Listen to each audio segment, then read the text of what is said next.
तो हम लोग जब तक उर्दू पढ़ेंगे नहीं, लिखेंगे नहीं, बोलेंगे नहीं, तब तक उर्दू तरक्की कैसे करेगा? सिर्फ लिप सर्विस देने से तो नहीं होगा। सबसे बड़ी बात यह है कि उर्दू अगर ज़िंदा है तो हम तो यही कहते हैं कि आलिम उलमा मदारिस से ज़िंदा है। कि उर्दू हमारे घरों से, हमारी ज़ुबानों से निकलता जा रहा है, ये हमारी अपनी नाअहली या नाकामी है। हमको उर्दू पढ़ना चाहिए, लिखना चाहिए, बोलना चाहिए, अपने घरों में उर्दू माहौल बनाना चाहिए, लेकिन हम लोग खुद इससे दूर होते जा रहे हैं। देखिए, जिनका जो काम है वो अहले सियासत जाने, मेरा पैगाम मोहब्बत है जहाँ तक पहुँचे।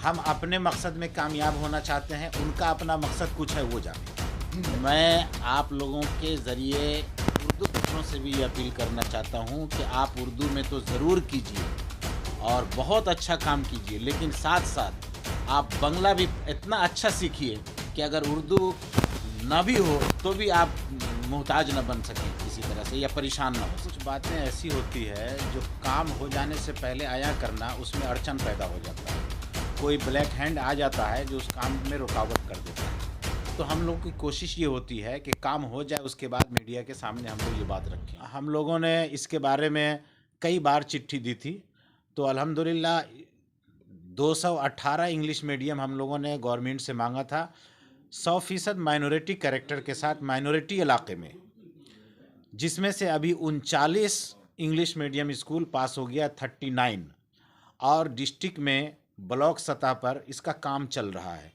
हमने कहा था कि भाई 218 चाहिए, तो उन्होंने कहा अभी 39 हम लोग पास कर दे रहे हैं, और काम इसके लिए ज़मीनें भी देखी जा रही है, कहीं कहीं पे काम भी स्टार्ट हो गया है, तो काम शुरू हो गया है। अब अल्लाह से दुआ करते हैं कि हमारे हर मुस्लिम इलाके में उर्दू इंग्लिश मीडियम स्कूल हो, जिससे हमारे कौम के बच्चे बच्चियों को फ़ायदा पहुँचे और वो मुल्क के दूसरे बच्चों के साथ शाना बशाना मिला करके उनके साथ तालीम के मैदान में खड़ा हो सके।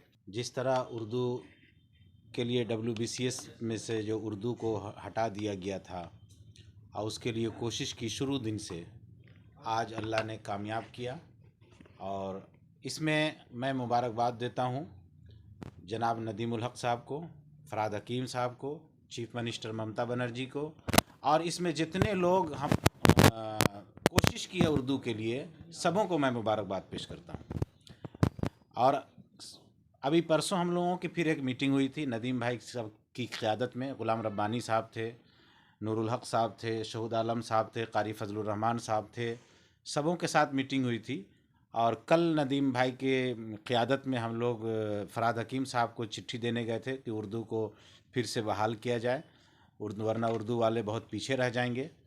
तो कल हम लोग कॉरपोरेशन में जनाब फरहाद हकीम साहब को चिट्ठी दिया और बहुत सारे मिली मसाइल पर उनसे बहुत तफसीली बात हुई, और अल्हम्दुलिल्लाह आज जो है चीफ मिनिस्टर से मुलाकात करके जनाब फरहाद हकीम साहब ने हमारे मुतालबे को, उर्दू वालों के मुतालबे को उन्होंने रखा, और जनाब मोहतरमा ममता बनर्जी ने उसको ऐलान किया कि उर्दू जिस तरह WBCS में पहले था वैसे ही रहेगा। ये बड़ी खुशी की बात है और अल्लाह का शुक्र हम अदा करते हैं। आप लोगों का भी शुक्रिया है कि आप लोग इसके लिए बड़ी जद्दोजहद की है, कोशिश की है, सबों ने कोशिश की है। फरहाद हकीम साहब ने हमको फ़ोन करके बताया, नदीम उल हक साहब ने भी फ़ोन करके बताया, और नूरुल हक साहब जो इसके लिए उन्होंने भी बहुत कोशिश की थी। देखिए, कुछ बातें ऐसी होती है जो काम हो जाने से पहले आया करना, उसमें अड़चन पैदा हो जाता है। कोई ब्लैक हैंड आ जाता है जो उस काम में रुकावट कर देता है। तो हम लोग की कोशिश ये होती है कि काम हो जाए, उसके बाद मीडिया के सामने हम लोग ये बात रखें।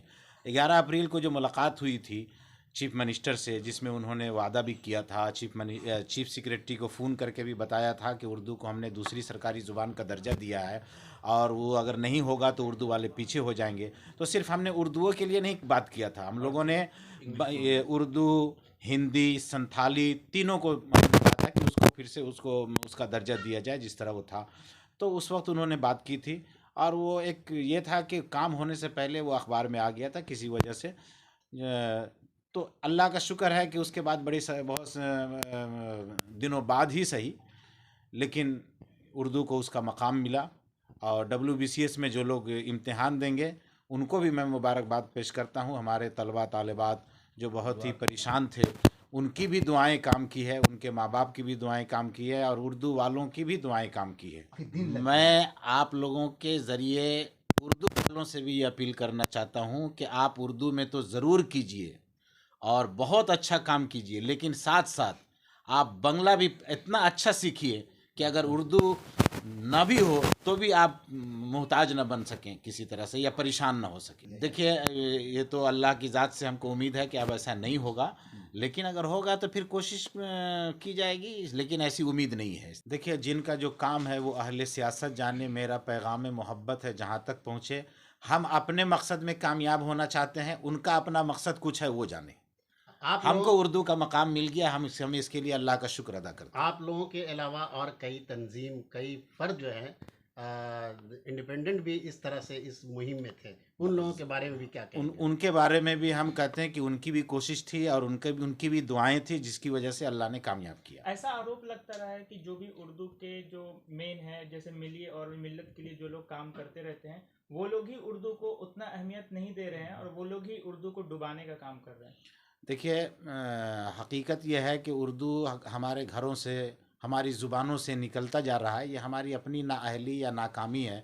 हमको उर्दू पढ़ना चाहिए, लिखना चाहिए, बोलना चाहिए, अपने घरों में उर्दू माहौल बनाना चाहिए, लेकिन हम लोग ख़ुद इससे दूर होते जा रहे हैं। बहुत सारे अखबारात, रसायल सब बंद हो गए। क्यों बंद हो गए? इसीलिए बंद हो गए कि उर्दू उस किताब को ख़रीदने वाला, अखबारात को ख़रीदने वाले लोग नहीं हैं, तो इस वजह से बंद होते जा रहे हैं। उर्दू डिपार्टमेंट को भी हटाया जा रहा है, सरकारी जितने डिपार्टमेंट है उसमें उर्दू नहीं, को इसके हटाया बारे जा में रहा मुझे इल्म नहीं है कि उसको क्या किया जा रहा है उर्दू के बारे में। तो जिस तरीके से उर्दू का अभी आपने कहा था अखबार के बारे में, तो आप लोग ऐसा कुछ करेंगे कि उर्दू का अखबार आगे चले, और आप लोग सपोर्ट किस तरीके से उर्दू अखबार का करेंगे जो बहुत देखिए, सारे सपोर्ट का मसला ये है कि हम तो उर्दू वाले हैं, उर्दू बोलते हैं, लिखते हैं, पढ़ते हैं, और सबसे बड़ी बात यह है कि उर्दू अगर ज़िंदा है तो हम तो यही कहते हैं कि आलिम उलमा मदारिस से ज़िंदा है, और हमारे घरों में उर्दू अखबार पढ़ी जाती है, इंग्लिश भी अखबार भी हम लोग लेते हैं। तो हम लोग जब तक उर्दू पढ़ेंगे नहीं, लिखेंगे नहीं, बोलेंगे नहीं, तब तक उर्दू तरक्की कैसे करेगा? सिर्फ लिप सर्विस देने से तो नहीं होगा। आखिर में क्या कहेंगे हज़रत आप? बस आखिर में अल्लाह का शुक्र अदा करते हैं और तमाम अपने भाइयों को, बहनों को मुबारकबाद पेश करते हैं जिन्होंने उर्दू के लिए कोशिश किया, और हुकूमत का भी हम शुक्रिया अदा करते हैं। नदीमुल हक साहब का शुक्रिया अदा करते हैं, फ़राद हकीम साहब का शुक्रिया अदा करते हैं, चीफ़ मिनिस्टर का भी शुक्रिया अदा करते हैं, और आप लोगों का भी शुक्रिया अदा करते हैं कि आप लोगों ने उर्दू के ताल्लुक़ से जो डिमांड था उसको दूर दूर तक पहुँचाया। आप लोगों के ज़रिए भी ये बात